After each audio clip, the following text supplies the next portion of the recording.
Welcome to all. I am Deepya, student of Vailtech High Tech Engineering College, doing my PG course on my structural engineering in the Department of Civil Engineering. Today I am going to explain my project about the numerical investigations of coupled shear wall with damper.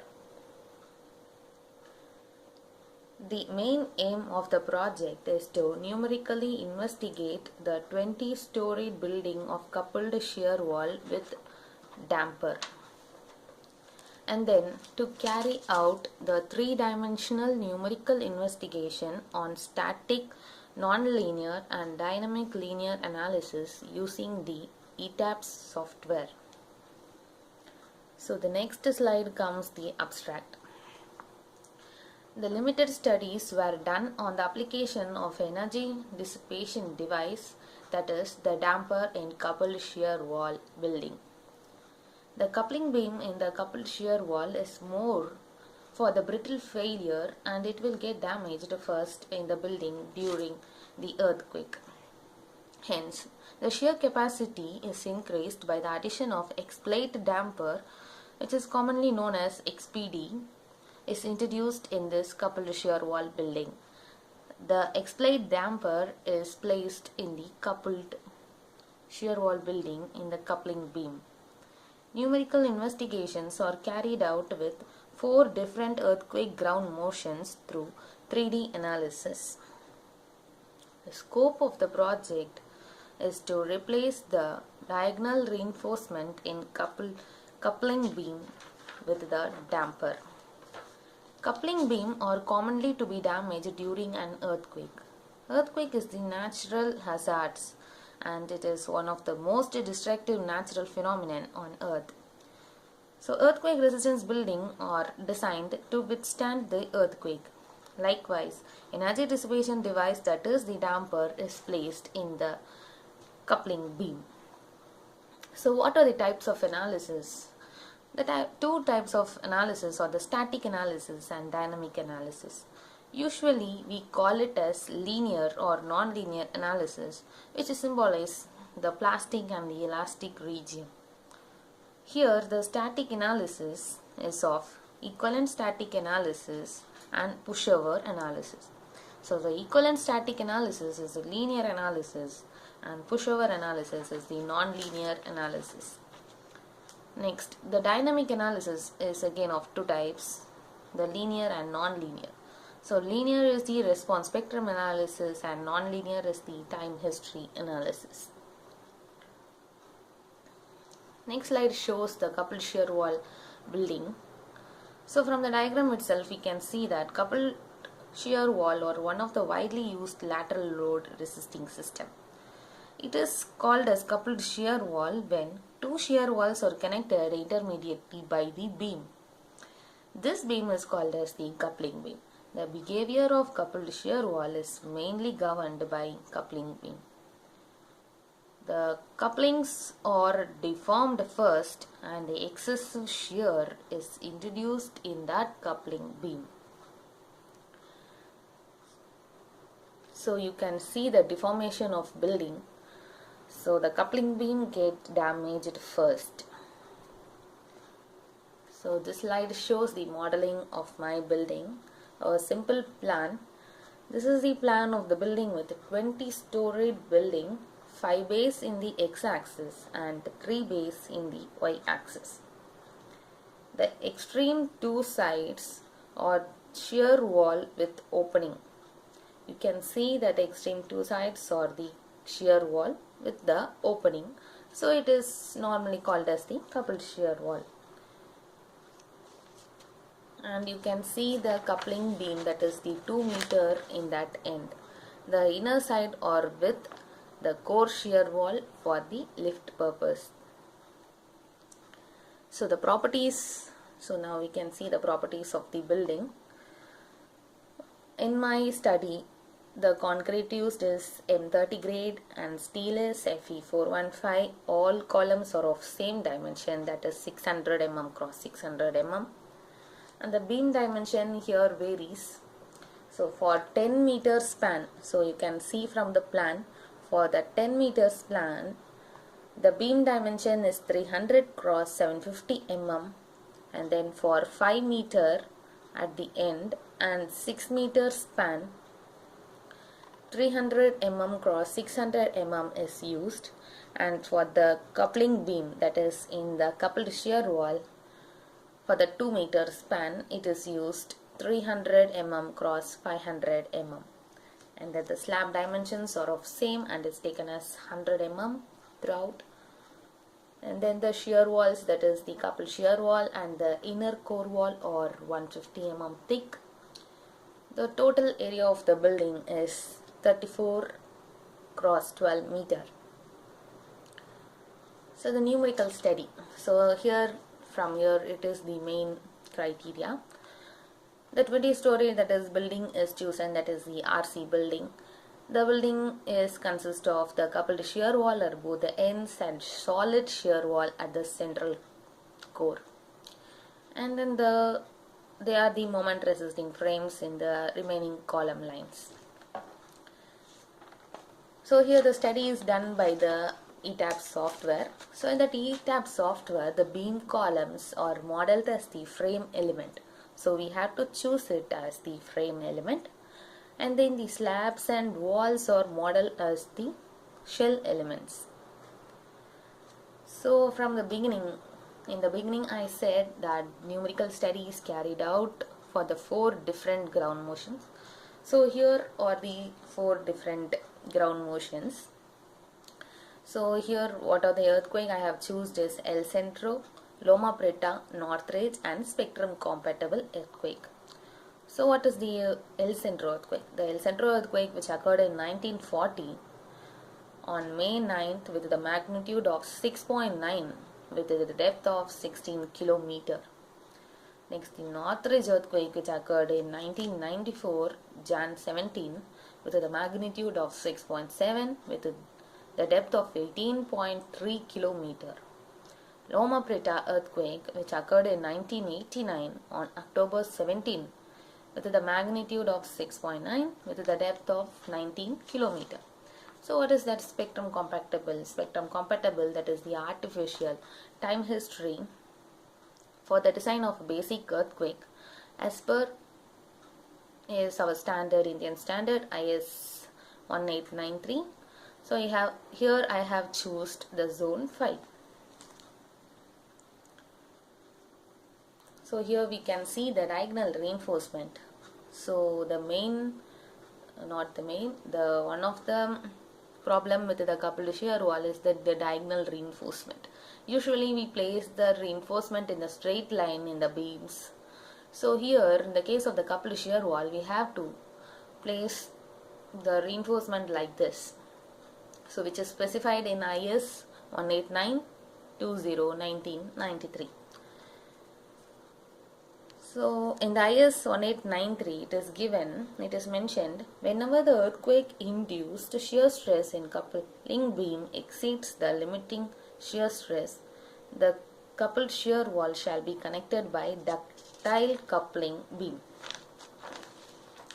The formula as in IS 13920 is 0.1 ls root of FCK divided by capital D, where ls is the clear span of the beam.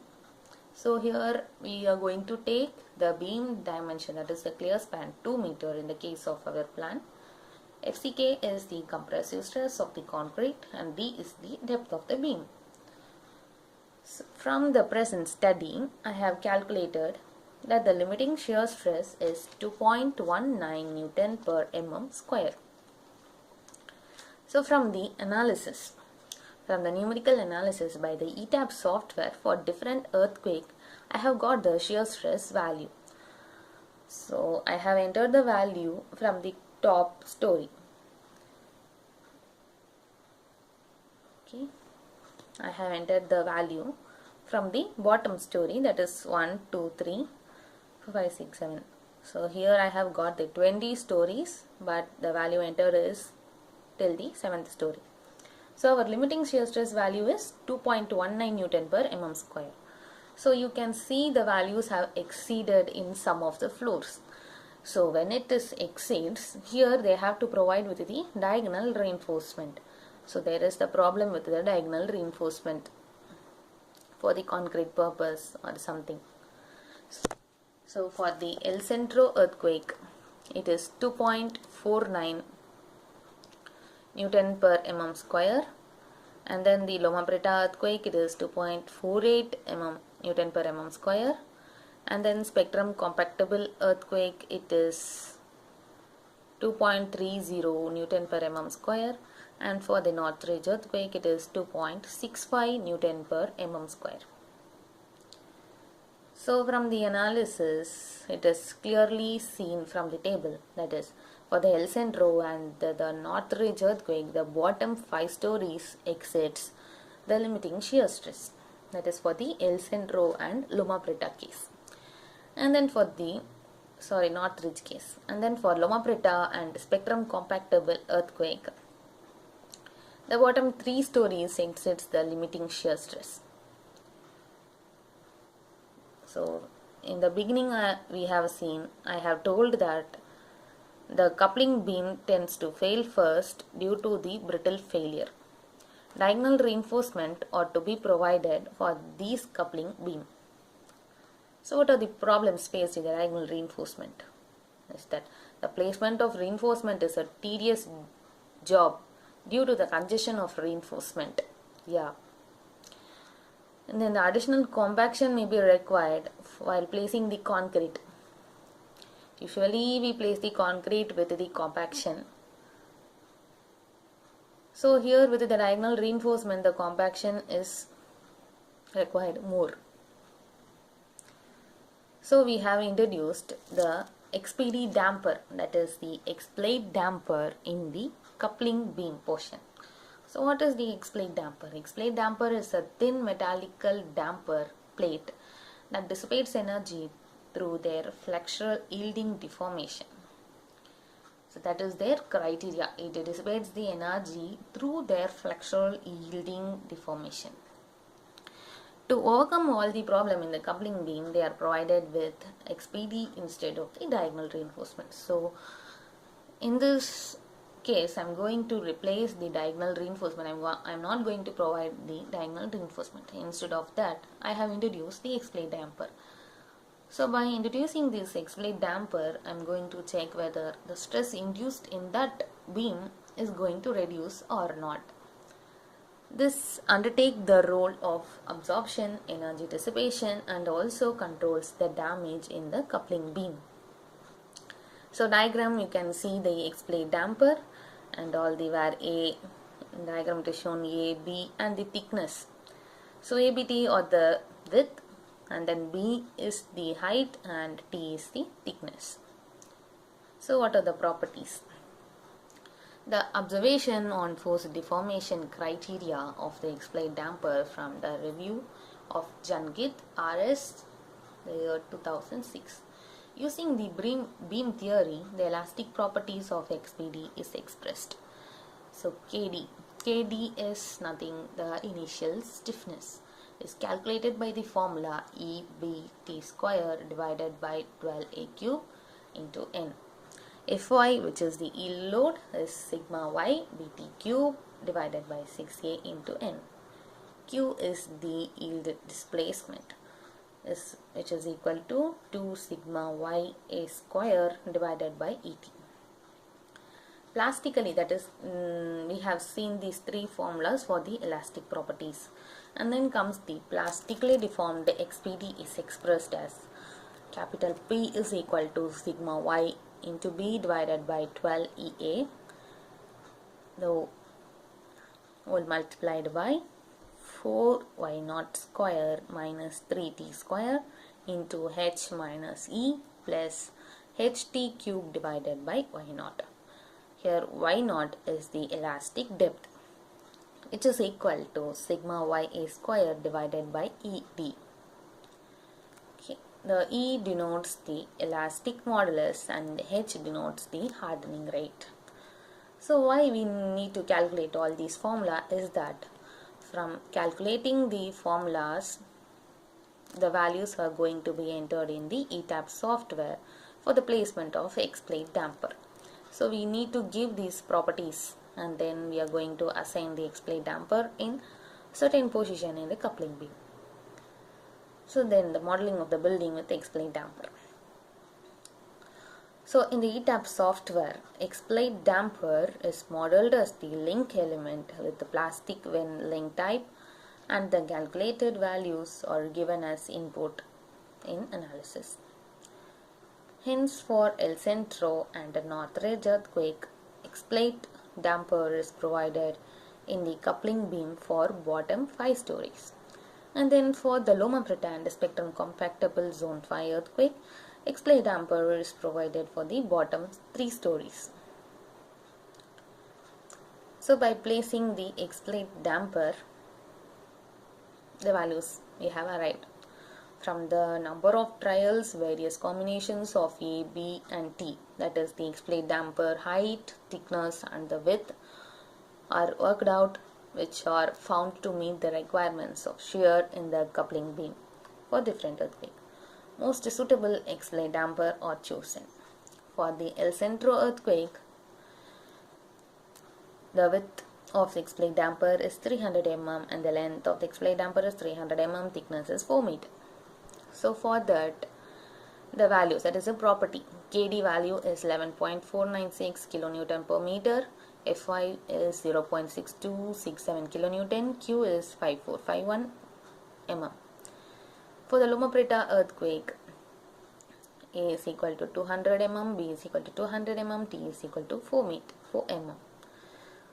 The property is KD is equal to 25.86 kilonewton per meter, Fy is equal to 0.6267 kilonewton, Q is equal to 2.23 mm.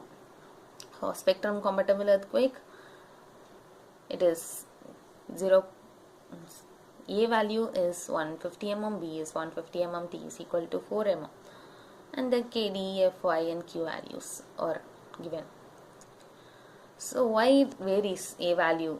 So for that type of earthquake, the X plate damper in the particular thickness is more sufficient. So for the Northridge earthquake, again the X plate damper A is equal to 300 mm, B is equal to 300 mm, T is equal to 4 mm is used.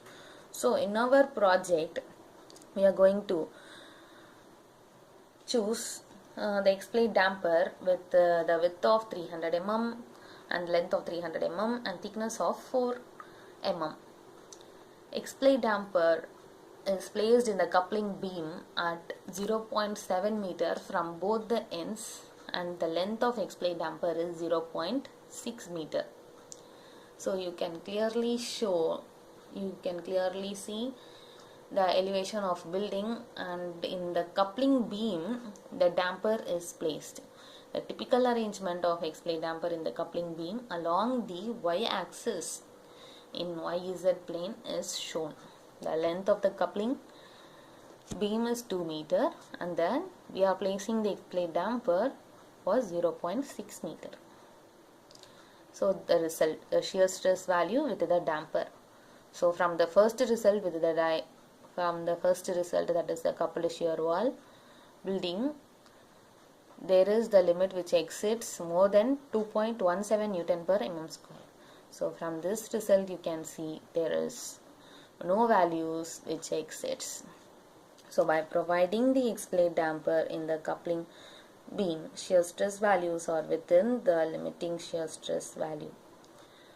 So the result is that it is evident that the diagonal reinforcement can be placed with the X plate damper and shear stress value can be controlled in the presence of X plate damper. The constructional difficulties associated with the provision of diagonal reinforcement can be significantly reduced with the replacement of X plate dampers, which act as the energy dissipation device. So the discussion here is the case of Loma Prieta earthquake with A is equal to 200 mm, B is equal to 200 mm, T is equal to 4 meter. It is found to result in minimum shear, and in spectrum compactable also the X plate damper with A is equal to 150 mm, B is equal to 150 mm and T is equal to 4 meter, it is giving the least shear stress. So you can see the values here also, which does not exceed 2.17 Newton per mm square. Thank you.